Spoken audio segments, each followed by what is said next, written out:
Welcome everyone, students, colleagues, guests from outside, our European colleagues. Also a special welcome to our speakers. I'll introduce them a bit more as we go on the afternoon. To begin with, just a quick, let's call it technical instruction. This is a screen here.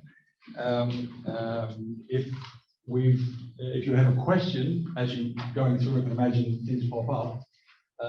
I invite you to go to Mentimeter and use this, mentimeter.com. The code, can everyone read that code? It's a bit small from here. Is that enough to use that? Yeah. That's pretty much it. And you can put your questions on that, and that would help us to look at which questions are coming up, so we can pose them as we go along. And if we don't get through them, we can try at the end to finish things as we go. Okay, so I will start. So my name is René van der Velde. I'm, as said, we're colleagues here at the chair of the section of landscape architecture. I've been working for quite a few years now from landscape architecture on the notion of urban forestry, forest urbanism as a next step. And one of the questions I want to run through as kind of introduction for the speakers who will come next, because I won't tell too much, is more a question, more a speculation, more a proposition perhaps about how we might move forward. And that started with Stefan's chaired session last month, in which he delved in with speakers in what we call landscape-based urbanism. Which is really understanding how, I'll talk a bit more about that later, how we can deal with new kinds of problems, issues, understanding cities from a landscape perspective.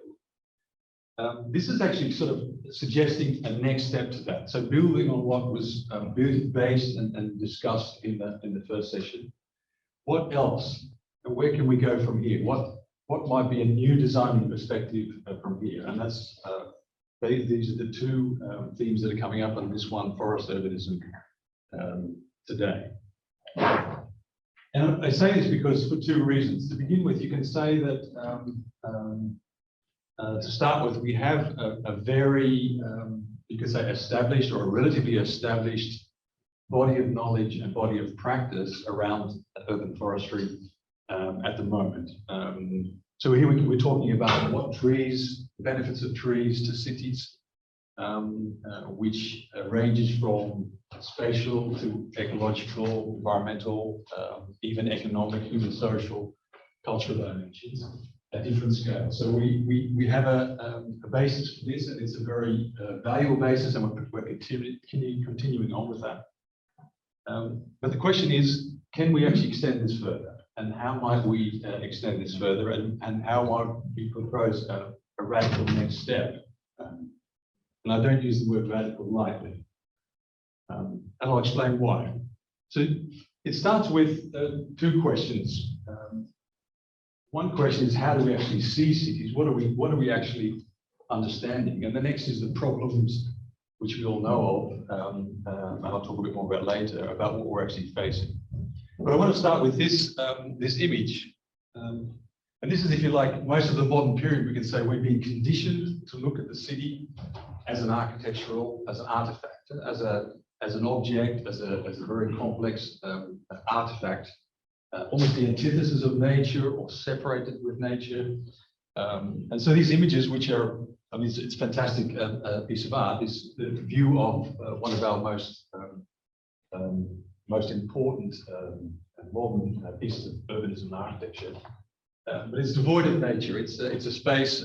It's an architectural space. At the same time, though, you could say there are other depictions, other understandings, other iterations of that same city, of even that same bocht, that same curve. And it's nice. This is taken the other way, so looking to the south. Where's the other thing to the north? And here we see a very different city. Here we see a city which is full of life. There are people on the street talking, interacting. There are trees lining the canals. water is flowing. There's a dog. There are all kinds of things happening. So we're seeing actually perhaps a kind of a garden. We're seeing, in any case, an urban landscape. We're seeing perhaps a machine wilderness, you could call this, which is not the necessary nature. It's certainly living in all kinds of ways. But perhaps the best way to look at it might be to say, perhaps this is a forest.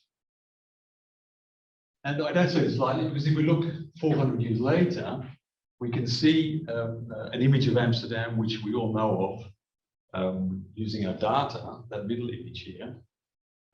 Our original image, which we had in the 16th century. And then this image of the trees. Of course, it's not a great, let's say, pixelation, so it's a little bit, let's say, if you unpixelate, it's like quite fine. But what's interesting is this image here to my left, which shows just the trees in the western part of the Netherlands. And what we can see is that if we look at Amsterdam, we can see this figure quite clearly. But we can also see other cities, Rotterdam, Delft, The Hague, Leiden, Haarlem. And each of these cities is actually forested or wooded, treed, to a greater degree than the landscape around them. So we're seeing this kind of paradoxical situation that the forests are actually urban. The countryside, or much of it, is not that, is not forest. Now that's of course to do with where we are. So we have here the Utrechtse Heuvelrug. And as you continue further into the Netherlands, the picture changes. But it is an interesting depiction of western part of the country. So just to delve into that a little bit further, if we look at a project which we've been doing now with a number of researchers in the chair looking at Delft, how is that, what actually is that forest? What does it look like? We can see here, if we focus in on Delft, we can see a series of images from the beginning of the modern period and the end of the modern period. And we can start to understand the city not just as an artifact and as many things, but also as a woodland. Here, for instance, images of an estate landscape just to the north of the city, Sion, built by an urban merchant from a region from the city. We can see lines. So these places are about power and, of course, recreation, but also about wood production for the city. We can see lines between cities. This is the wooded trekschuit between in the Fleet, in Delft and The Hague. And if we look inside the city, we zoom in, we can see things like these courtyard spaces. We can see garden spaces, orchards. We can see wooded markets, and we can see wooded line canals. So if we take all of that together, we can actually start to think of it as a woodland, not a forest in this case. And that's an important distinction. A woodland describes a cultural landscape in which trees are the primary element object, but not necessarily natural, but about wood in all its uses, etc. And so we can start to develop a picture of the evolution of a city like Delft from different perspectives: fruitfulness, contemplation, connectivity, power, common landscapes, etc. And this gives us starts to give us a different picture of the city. And it's almost like you could say fairly similar to a DNA analysis of and we can start to say, well, this is the kind of distinction we can talk about for Delft. It might be different in terms of looking at Amsterdam or Rotterdam or The Hague, etc. But if we take, for instance, 9 cities in the lowlands, we might make a picture like this of each of those cities. And what's it look like now? That's the next question. So here you could say, okay, is there still a wooded environment? Well, yes, there's as many trees. There's more trees now than there's ever been in Delft. It has around a 22% canopy cover, which is quite high for Dutch cities. And there are all kinds of layers of that. So there are the typical Delft tree, which is you can see quite a lot. We can see Typology's individual trees here. We can see configurations of trees. And if we look really closely, we can even see forests or tree areas or you could call them woods, wooded places.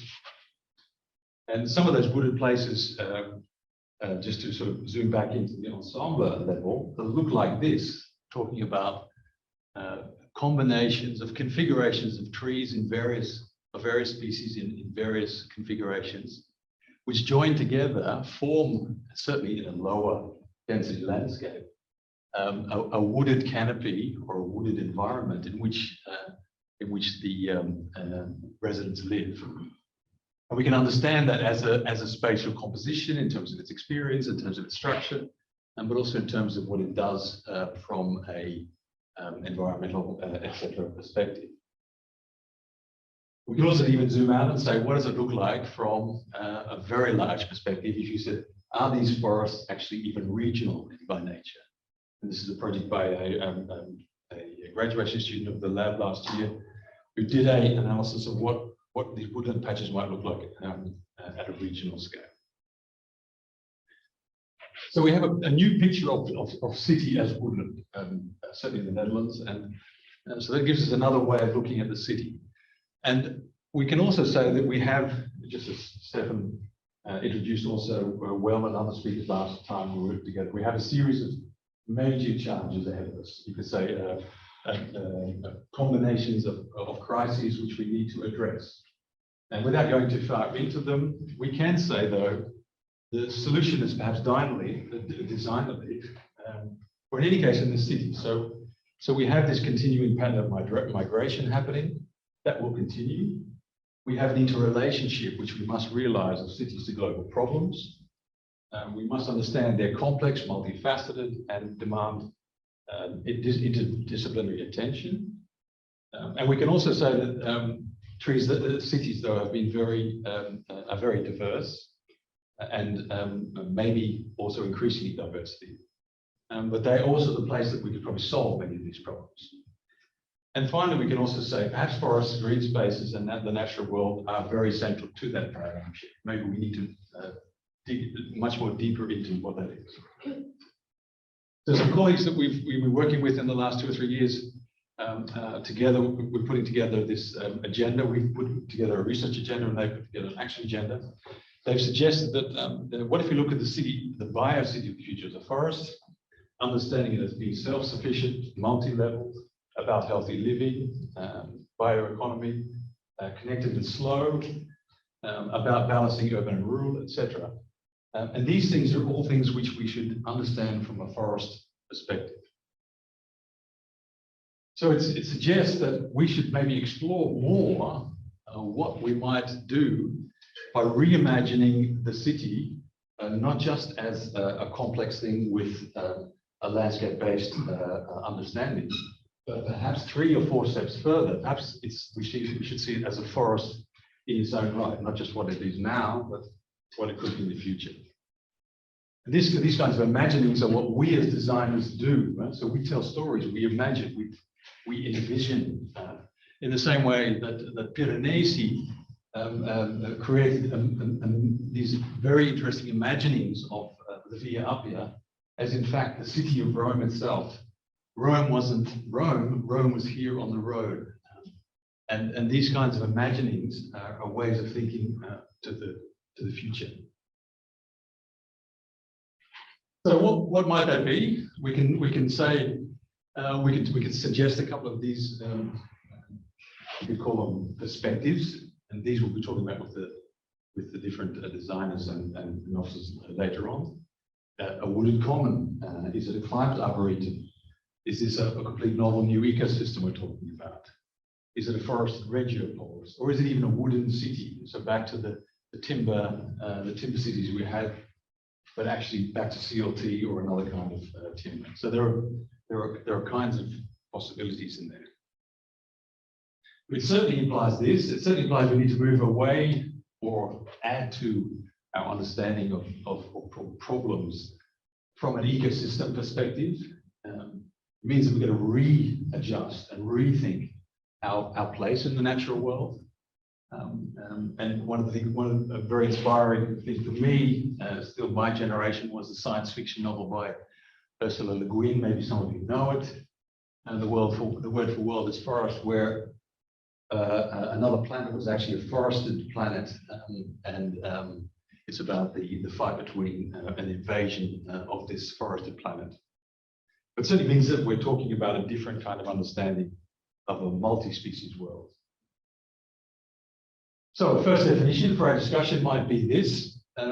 We had urban forestry, the art, science, and technology of managing trees and forest resources for the physiological, sociological, economic, and aesthetic benefits trees provide society. 2, researching, planning, designing, engineering, and managing built environment, ecosystems or systems as novel forest complexes. And let's take this then further. So what might that mean for knowledge gaps? We have then something like some questions which we can add to those that we posed last month with Stefan. What do we need to know? We need to gain more understandings of things like the cities as woodlands, of natural systems, of the urban natural system as a forest complex. We also need to understand the spatial multiplicity of the woodland environment and develop tools, methodologies, and strategies. So we've done some of these things in that pairing project, which we call the Research Agenda for Biocities of the Future. I won't go into too much now in terms of time, but we've looked at some of these questions, and this is one of the chapters on climate resilience, where we look at our various disciplinary areas and say these are the questions which we need to answer. But what's interesting is perhaps the design approaches even more. What do we need to know, or which approaches do we need to develop in practice? And I've added at least 4, of which 2 of them build on, or 3 of them build on what Stefan has introduced last week. Certainly rewriting the biocity as a wooded environment, shaping it as a multi-species woodland, engaging with the urban natural system in it as a novel forest complex, but also cultivating processes of growth and change. And finally, we can say that the 2 which we introduced last time, using enabling technologies, there's more which I'll show in a minute, and some cross-disciplinary boundaries certainly need to be looked at. Okay, so in a minute we'll be talking about those here with Wim and with Margarita, and we'll also be talking with the 3 Dutch officers about those. But just briefly, a quick example of what we might mean here with, in our very own backyard, which is just shut up shop, the Floriade. And we know the Floriade as an exhibition, but in fact the Floriade is to be a city neighborhood. And interesting enough, some of these things are already happening in this project. So we see here an image of the project in the future, what's to be called the Hortus, and we see here a reading of the city. This is a part of the Almere in the structure and the forested nature of. So they're extending this condition of Almere as a wooded environment to a maximum degree. They're also thinking about shaping the biocity as a multi-species woodland. So there are proposals to think of it not just as a social system, but also as an ecological system. So we have the trees which have been planted there already, and they're supposed to be the form of framework for an ecological environment. They've talked about, in a very, very simple way at the moment about the traffic system at different scales. And they've also suggested that there is a relationship between the water problematic, the biota problematic, and the urban problematic, and they're suggesting ways that each of these plots might be filled in to deal with that. So it's a very different kind of city in that respect.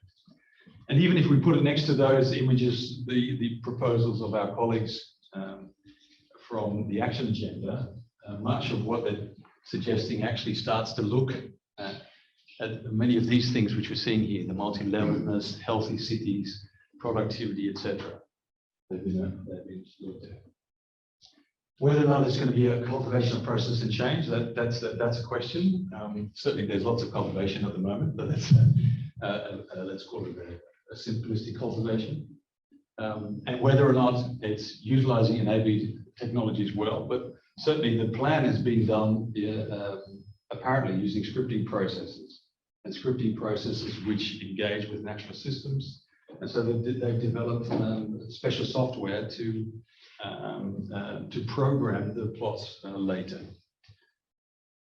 In any case, the question now is and there I want to leave it, is where do we go from here? And is this an example? And what examples do we have internationally in the Netherlands to elaborate this claim and talk about it further?